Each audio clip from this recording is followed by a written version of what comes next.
this is an SI bone torque screw. It's fenestrated, and also it's got titanium ingrowth on it. And we've got our bone graft in it.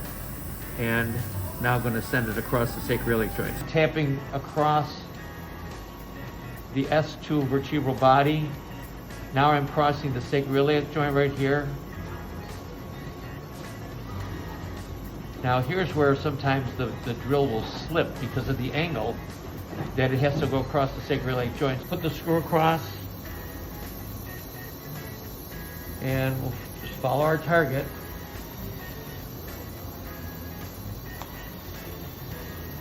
And you think it'd go right across, but like I said, this is where it kind of gets a little dicey. So it looks good.